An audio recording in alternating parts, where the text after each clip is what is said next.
Well, I am joined now by Rick Stewart. He is the Libertarian candidate for Iowa's governor. Rick, thank you so much for giving up some time for us today.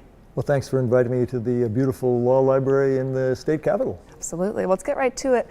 I want to talk to you. Talk to me about why are you running for Iowa's governor? What are you hoping that your campaign accomplishes here in our state? Well, I'm running to win. I think that Iowa needs a different form of government. They need a governor who's not just from one party on the left or one party on the right, but they need a governor who will behave as a CEO of Iowa. That's my background. I'm not a professional politician. I'm a professional CEO. I started a company in 1976. That company employs 600 people and is a $200 million company today. And I was the CEO until I retired.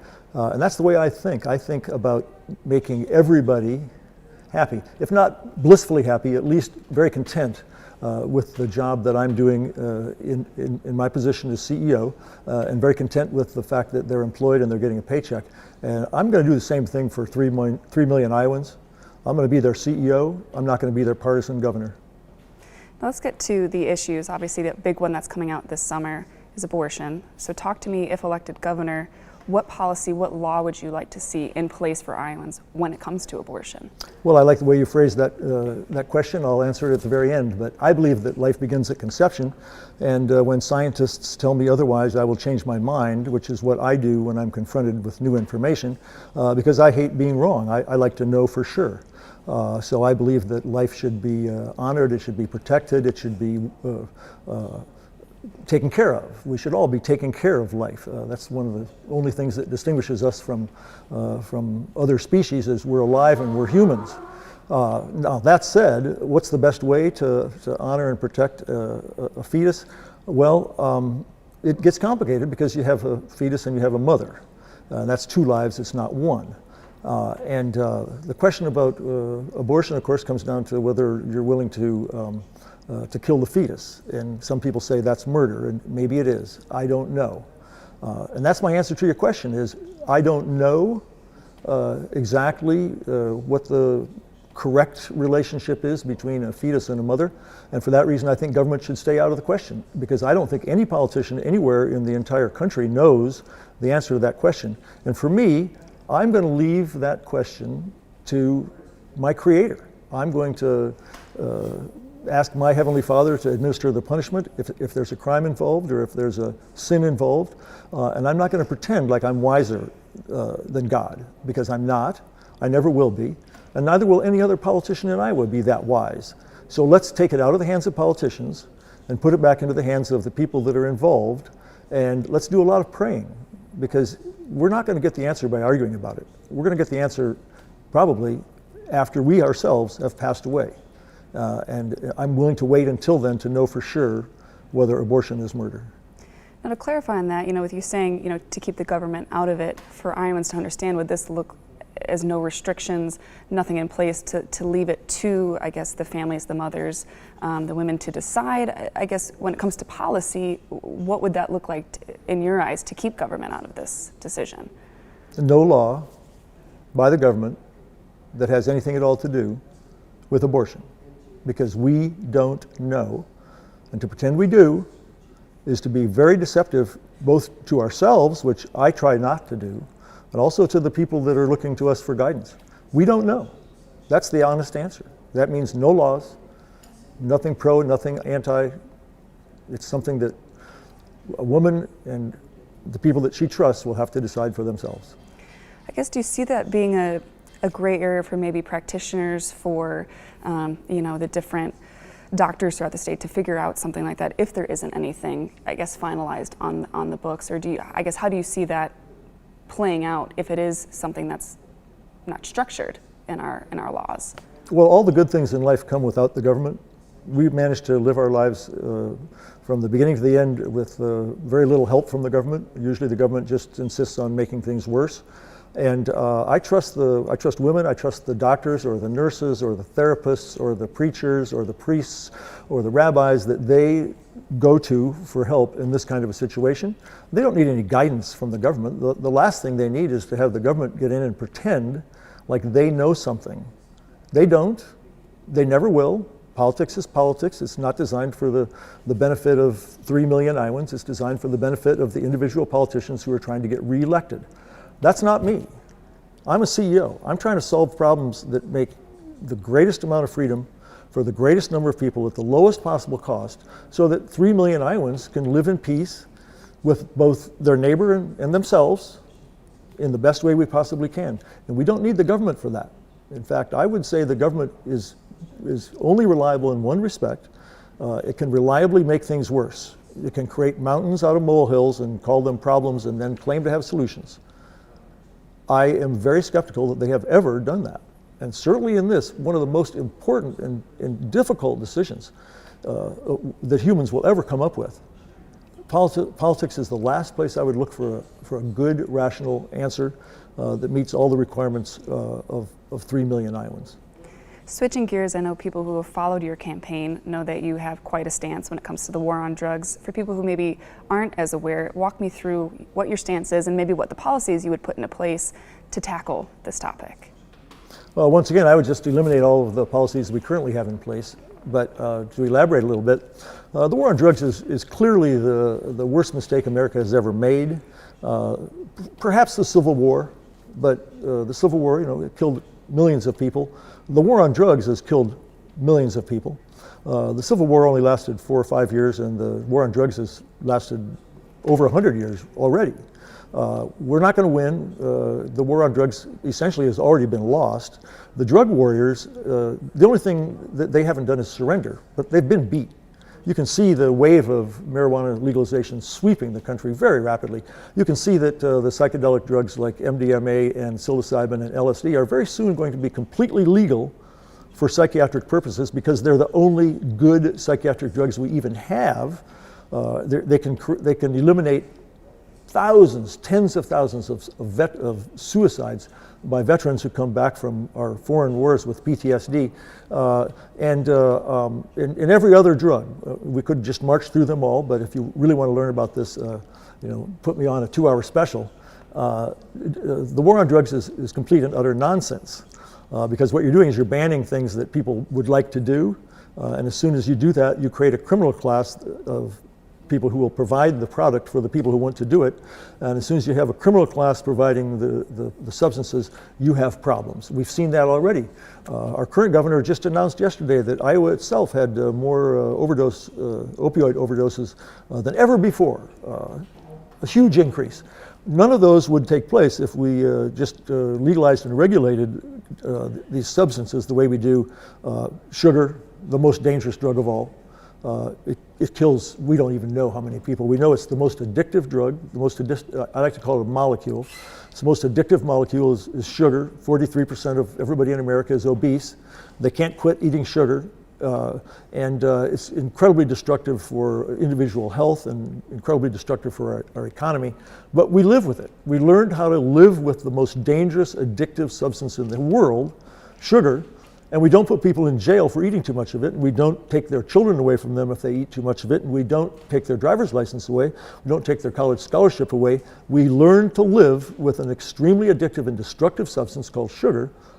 And we also did it with alcohol and tobacco, which are also destructive. We tried banning alcohol once, and it didn't work. When we woke up and we went, wow, that was a bad idea.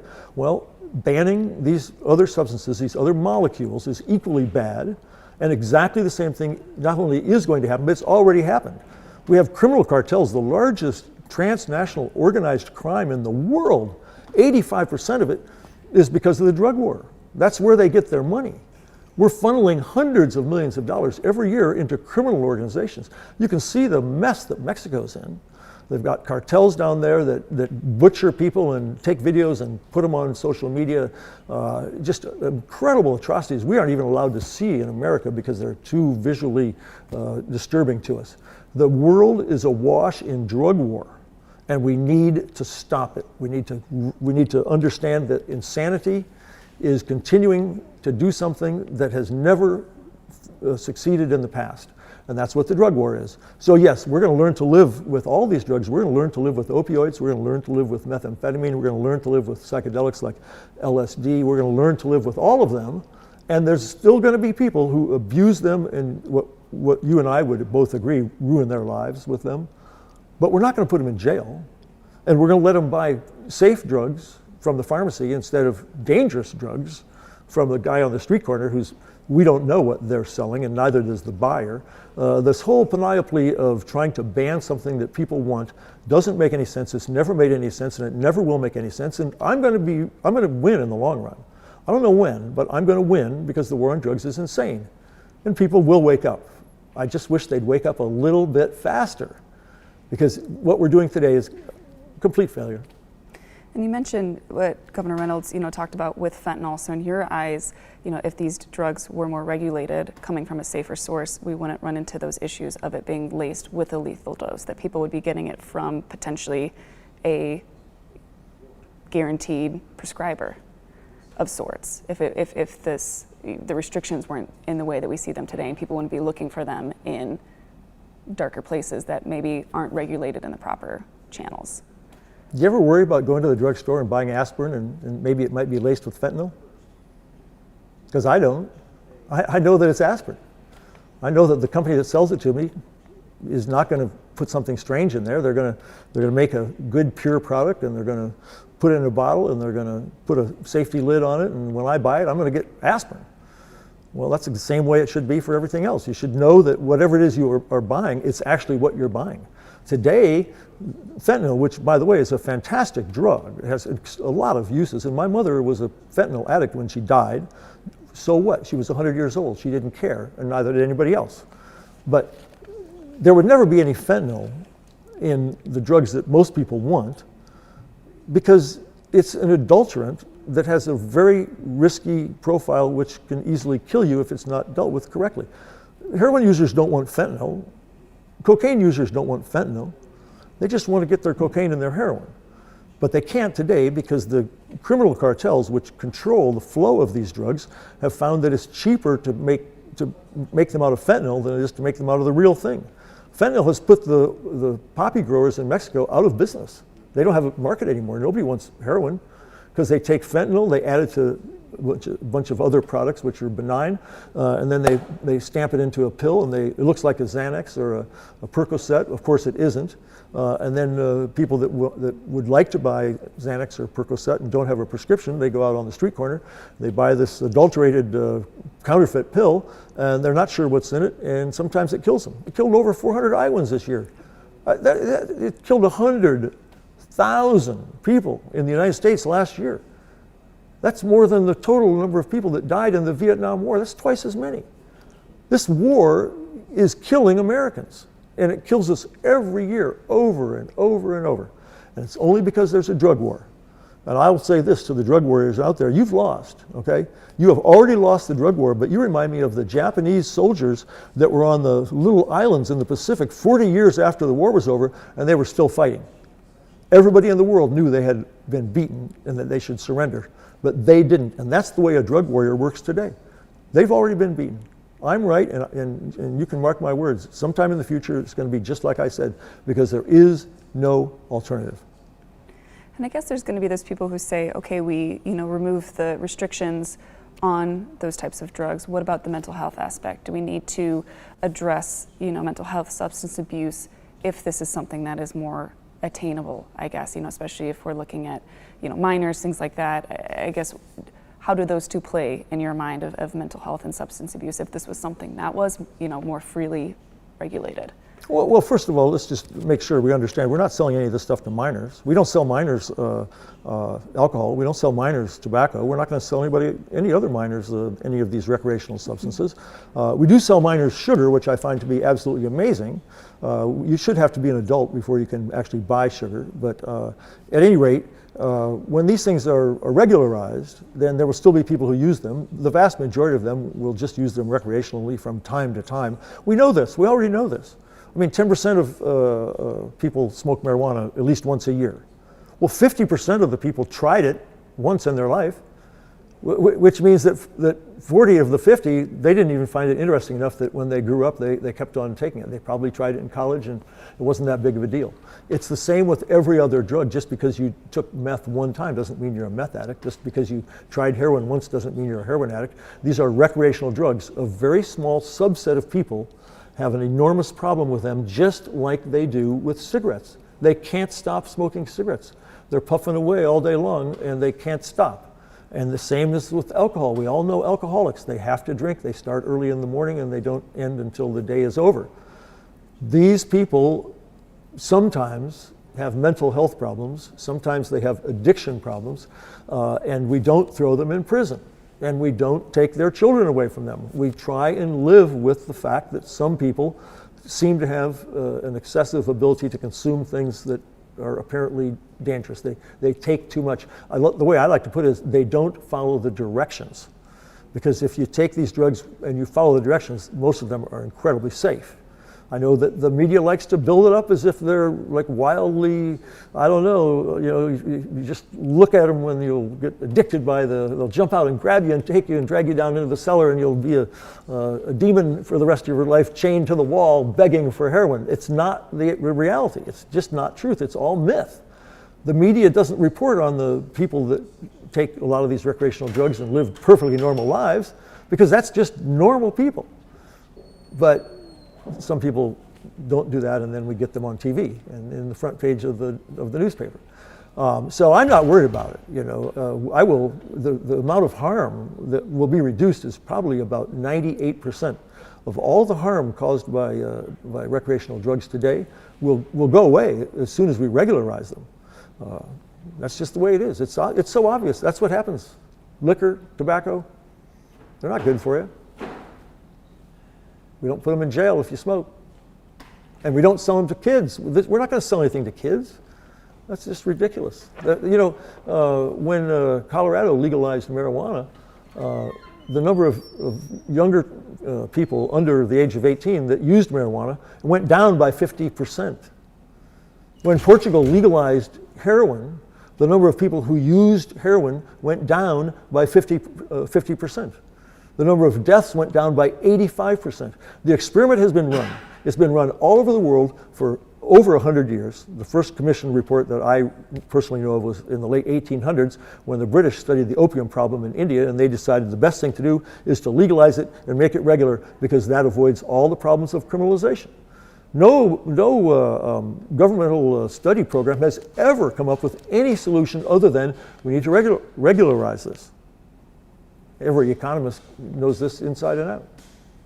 Well, let's switch gears now. I know. Is that enough time on the drug problem? It's more than enough. Because I still have a lot. I could go on and on, but the reality is that the drug war is the problem. It's not the drugs. It's the drug war and the drug warriors who just don't want to give up. I want to switch gears now to the Second Amendment. I know, looking on your campaign website, what you have listed there is that you own, carry, and shoot. So for Iowans to understand, when it comes to anything you do as governor with Second Amendment, what does that look like to you? What would you like to see our state operate with when it comes to Second Amendment? Well, the Second Amendment is in the Constitution, and if you don't like it, you should change it. We have a process for that. Go ahead, get the votes, eliminate it if you don't like it. I happen to think that the Second Amendment is one of the things that makes America, one of the greatest countries that we are. I don't think guns create violence. I think violence use guns. Okay, America's a violent country, and it isn't because of guns. We have always been a violent country, and I'm not saying that's good. I'm just saying America has always been a violent country when you compare them with countries in Europe. If you compare us with countries in South America, we're just as violent as they are. Maybe it's something about the people that went from Europe to America. No matter if they went south or north, they were violent people. I don't know. But I do know this, we do have a Second Amendment, and if you don't like it, you should change it. Iowa does not have a Second Amendment. Many states do, and I think it would be a good idea for us to get a Second Amendment. I would like to keep it clean and sweet and not make it complicated and not let the lawyers get in and turn it into a Second Amendment that no one will ever read. The way it reads right now, I think, is pretty clear. The Supreme Court is making it clearer as we go. And we should honor our constitutions. We should honor the Constitution of the United States, and we should honor the Constitution of Iowa. So that's the direction that I would head. There's no such thing as a common sense gun law. Every time anybody says this is a common sense law, they don't have any rational basis for it. They're just lying. Common sense is very uncommon, and the Second Amendment is a very precious thing that we have. I would definitely, if people try and vote it out, I'm going to vote against getting rid of it, because I think it's a great idea. I own, I shoot, I carry. I shoot competitively. I love to shoot. I've been shooting since I was a little kid. I've I've never shot my weapon at a person, and I hope I never do. I'm not sure that, I'd be in a position to be a hero in any of those situations. Luckily I haven't had to actually face those situations, but I'd rather be in that situation with a weapon than to be in that situation without one. Because when it comes to protecting my life and to protecting the life of my family, which is pretty big, I've got 6 kids and 10 grandkids. Yeah, I would like to know that I have the legal right to at least have a weapon in my hand in that kind of a situation, if, God forbid, it ever occurs to me. And I guess in the same vein, but switching gears slightly, when we look at, and you mentioned this, gun violence, anything that you would like to see or maybe not like to see in the state when it comes to the idea of curbing, mass shootings, curbing gun violence and crime on the streets? I mean, anything that you see as being things that you would want to see get to work, or maybe things that you wouldn't want to put in place here in the state that you don't think would be helpful? Well, just so you know, I live in Cedar Rapids, and last Saturday, which we just a few days ago, somebody on my street got shot 3 times in the back. Okay, there are bullets fired on a fairly regular basis where I live, so I'm not one of those people that lives in the suburbs and doesn't know what I'm talking about. In addition, of course, I was a law enforcement officer. That's my first career, so I've seen this up close and personal. The number one way to end gun violence everywhere in the United States is to end the drug war. The drug war creates gun violence. When's the last time you had an alcohol war? Do you ever see the people that run the liquor stores out there shooting each other, trying to make sure that you don't get any of my alcohol or my customers? No. So end the drug war is number one. Number two, you have to legalize suicide. Almost 2/3 of gun deaths are suicide. And the best way to stop that is to legalize suicide. We already know this experiment has been run. Suicides don't go up when you legalize them, but people who are wanting to kill themselves use a gentler way, and they frequently get counseling along the way. A gun is just a messy way to end your life, because somebody else is going to have to clean up the mess, and it would be much more peaceful if a person who had really decided that they wanted to end their life and had received the counseling that was appropriate could do it in a gentler way, and that would happen if we legalize suicide. But then the other one is, of course, mental health, and the way to increase mental health care in Iowa is end the drug war. The psychedelic drugs are the number one most effective mental health drug there is. Most people don't really know that much about mental health unless they have personal experience, but I do have personal experience. My son had an acute psychotic episode in I think it was 2017, I can't quite remember. So I had to, what I call my year from hell. We had to take him to the hospital, and then he checked himself out, and then we had to take him down to the University of Iowa, and this time we didn't let him check himself out. And the good news is he's back to his same job he had before, and he's perfectly normal, and the drugs that he's taking are controlling these psychotic episodes. But they aren't curing those psychotic episodes. They're just hiding them. They're tamping them down. We don't know what's going on underneath the surface. And that's the way most psychiatric drugs are, except for psychedelic-assisted therapy. Psychedelic-assisted therapy is a miracle. 65% permanent lifetime cure rate for every PTSD case. And what is PTSD? It's a fancy word for depression. And if you think what depression is when the negative thoughts in your head just keep going around and around and around, and you can't stop them, you're depressed. These drugs can have an amazing effect on anxiety, on depression, on PTSD. Let's make it legal so that we can use them instead of fighting a drug war that's already been lost. Timothy Leary was right. People, he got demonized by Richard Nixon. Too bad for Timothy, but too bad for America. Because if you really want to help want to solve, quote unquote, the mental health care problem in Iowa, legalize the psychedelic-assisted therapy and let psychiatric nurses prescribe psychiatric drugs. We don't let them do that. And so what do you do if you have an episode? You have to go to the emergency room, or you have to get a doctor to get a prescription, and it's a mess. Trust me, it's a mess. We are hurting ourselves. We don't need more money. We need more brain power up here. We need to let the psychiatric nurses prescribe the psychiatric drugs. We need to let the profession use psychedelic-assisted therapy, and we need to just cool down a little bit and act like rational human beings instead of being freaked out about this imaginary drug war that seems to be on everybody's mind.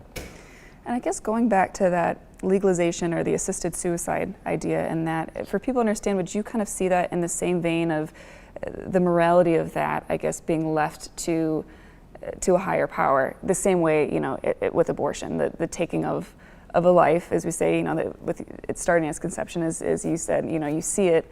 Do you kind of see those in the same vein, or I guess how do you have both of those ideas in your head? How do they, I guess, stack up together? Let me address you specifically. Before we started, I learned that you were a Catholic, and I think that Catholics believe that suicide is a sin, correct? But, you know, that's what Catholics believe, and maybe there are other professions. Socrates is the one that jumps to my mind, right? Socrates committed suicide. He was told he had a choice of leaving the country or committing suicide, and he said, no, I'm going to commit suicide. And he did. With his friends, he took hemlock, he died, okay? I don't know which one of those religions is the right one, because I'm not dead yet. And you know, maybe I will learn. I have already read a lot. I do read a lot. Religion is an extremely important part of my life, and I'm very happy to say that I recovered from the religious teaching of my parents, who were very strict Presbyterian Protestants, and I learned not only that they were right, but also lots of other people were right. And but what the eternal question of why do we exist? It's not a political question. It's a personal question. It's a philosophical question, and it's one that we should not ask politicians to solve. And the ability to commit suicide is one that politicians will never come up with the right answer. We'll have to rely on the people, their pastors, their priests, their rabbis, and hopefully they'll all come up with the right answer too. But I don't know what that answer is.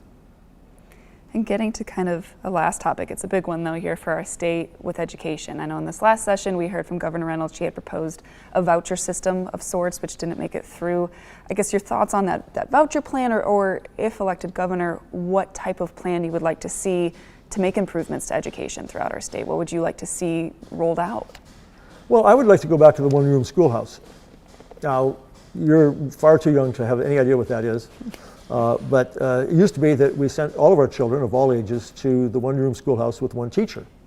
Frequently, the teacher was just somebody who had graduated from the one-room schoolhouse the year before. But that was a fantastic method of education. It produced an enormous number of extremely well-educated people. When you got through the one-room schoolhouse, you knew how to read, you knew how to do your arithmetic, and you knew how to do your writing. And that's what I want to go back to. I want to go to the whole idea that it's the teacher that counts, it's not the school. Because it wasn't the fact that it was in one room that made the school good, it was the fact that there was a teacher who was imparting knowledge to a group of students that they knew very well and whose parents trusted that teacher. And I want to start making the money follow the teacher, not the school. I really don't care about the building, because buildings don't educate children. Teachers educate children. The question is, well, who's a good teacher and who's not a good teacher? And the answer is, we don't know, but the parents do. Parents know how to do a lot of things. Parents know how to shop. They know how to buy tickets to the theater. They know which television programs to watch. They know how much time they should let their children spend on their phones. Parents know a lot, and sometimes they make mistakes, but they also correct them. So I want to give the money to the teachers, and the parents get to decide who the teacher of their children is. So if the parents decide that, I'll just say Mr. Jones is the teacher, then Mr. Jones will get the money that the state gives the parent to educate their child. And if Mr. Jones is such a popular teacher that there's 50 parents that all want Mr. Jones, and if Mr. Jones agrees that he's willing to teach 50 children at once, and it's not too many because he knows how to control the classroom, then Mr. Jones will make a lot of money. He'll probably be making maybe hopefully $200,000 if he's one of those great Iowa teachers. And then let's just say there's Mr. Smith, who basically kids don't like him, parents don't like him, and nobody signs up for him as a teacher. Well, okay, I guess that means that Mr. Smith is just not a good teacher. Nobody wants to employ him as a teacher. It's like he's the guy that opened the restaurant and nobody ate there. I know that the guy liked to cook and he likes his food, but nobody else did. And Mr. Smith likes to teach, but nobody else likes to have their children taught by Mr. Smith. If the money follows the teachers, what we will soon find is that teaching can become an honored profession. Again, teachers will be sought after. the parents will be fighting to get their kids into those good teachers. And we'll once again, it'll be a profession that's with a lot of pride. You know, I'm a teacher. Today we've made it so that I'm a teacher is sort of like, well, I have to, you know, apologize for the fact that I'm a teacher in a public school. It's not a question of schools, it's a question of teachers. Let's let the money go to the teachers, and we don't care where they teach. If they want to teach in a state park in a tent, that's fine if the parents like it. If they want to get into a big building with a bunch of other teachers and have a gymnasium and a track and a swimming pool, that's fine. I don't care. Teachers can decide how they spend their money. That's my idea. Let's just change the entire thing. We don't need administrators. We just need teachers. And if the state's going to pay for it, which I think they should as part of the Iowa Constitution, then parents get a voucher. Voucher goes to the teachers that they pick. Teachers are happy, kids are happy, parents are happy, and we don't have anything to fight about. Just that whole thing they had earlier this year about like what books are in the library and what's the teacher doing and do I get a camera on my teacher? It's like, it's so backwards. If I pick my teacher, then I might want to pick a teacher that has a camera on her. That's fine. Then I got a camera. If I pick a teacher that doesn't want a camera, well, then I won't have a camera. Parents can pick the teachers they want. Teachers can teach the way they'd like to, and we don't need administrators and the government telling them how to do it and which books to read and all the rest of the stuff. We've done it before. It was an absolutely fantastic system. The one-room schoolhouse is mentally is the thing we need to go back to. I can't wait, really. I would love to just go back, and you know, the one-room schoolhouse in my block might be 5 doors down from me, and they might have the best teacher for my kids, and all my kids have that same teacher, and they all love that teacher, and the teacher loves my kids, and they all got smart and educated, and life goes on, and it's cheap. Nobody's arguing about anything. We're all getting along really well with each other. I think I've got the right idea. Well, and I guess a follow-up to that, you know, and you mentioned this, we're kind of coming off of a lot of people projecting that we're going to have a teacher shortage going into, you know, the coming years, that there haven't been, you know, as many, either they're leaving the profession or maybe not going into it. If this plan was rolled out initially, do you think we'd have the teacher base, I guess, in place to be able to meet the demand of who parents are seeking out for their student? Well, I don't think there's a shortage of teachers. There's a shortage of teachers who want to do that job for the pay and for the conditions that they have to deal with. We've made teaching a miserable profession. I wonder why nobody wants to be a teacher. My dad was a teacher. My dad was a high school teacher. He loved it. He was completely dedicated. It was his whole life. He was so devoted to teaching that it just like was somewhat amazing. That's what it used to be. And now, unfortunately, it isn't. And it's because of government. Government has made the job of teaching miserable. They have nothing to be proud of. It's really amazing to me that people on both sides of the aisle in Iowa would say, well, you know, I support education. They don't support education. They support getting reelected. They're just professional politicians that are trying to talk to their base, and they tell their base what they throw raw meat to their base. It's like, hey, I got to feed you a little something. I'm going to talk about a book I found in the library that you're not going to like. You know, well, gee whiz. That's not education. Okay, education is when a teacher teaches a kid that loves to learn. And that's what we need to get back to. Well, I guess, you know, as a final thought, anything I didn't get to, or what you would want Iowans to know about, you know, why you should be their governor? Well, yeah, I have a question for you. Do you think you're capable of picking the teachers for your kids? I would imagine so, although I don't have children yet, so that's not something I've ventured into Someday, just yet. if you do you think you're capable of picking the right ones? I would imagine so, Yeah. yes. And do you know anybody that isn't capable of doing that? Off the top of my head, no. I mean, it's all of us know how to do this already, and we can do it. And it'll be fun, and it'll be just as much fun as picking the right restaurant to eat at tonight. We'll pick the teacher for Johnny next year. You know, we're going to go interview a couple of them. We're going to watch some YouTube videos, and we're going to be really happy. That's the kind of CEO mentality that I bring to the table. And you know, everybody in Iowa doesn't know me, but I'm a little bit famous for the fact that I started a company that did a lot of really cool things. You know, I was the Iowa Small Business Person of the Year, and I was the first national runner-up for Small Business Person of the Year, and I was on the Working Mother magazine's list of best workplaces for working mothers 3 years in a row. Inc. 500 list of fastest growing companies in America, and we had an imagination. We had on-site childcare from the very beginning. We still do. We had on-site cafeteria from the very beginning. We still do. We had on-site recreation. We had a full-size volleyball court inside, Olympic style. We had 2 outdoor volleyball courts. We had a basketball court. We had a weight room. When you think differently, when you think about, we're trying to make everybody in this company feel really good about where they work and really good about what they do that allows us to give them a check. You develop a team of people who they come to work excited and energized every day.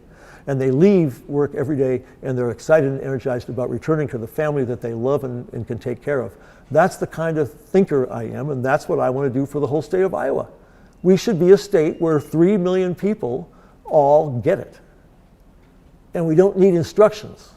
We just need the freedom to for creative solutions to common situations, which could be problematic, but are going to only be more problematic if I, the governor, have to tell 3 million Iowans how to behave. I'm never going to do that. I'm going to ask them to help me make this the greatest state in the country, which it already is, but we're going to make it even greater. In the greatest country in the world, we're very lucky to live where we do. Well, Mr. Stewart, thank you so much for giving up some time for us today. It was a pleasure. I appreciate it, and it's a beautiful place to do the interview.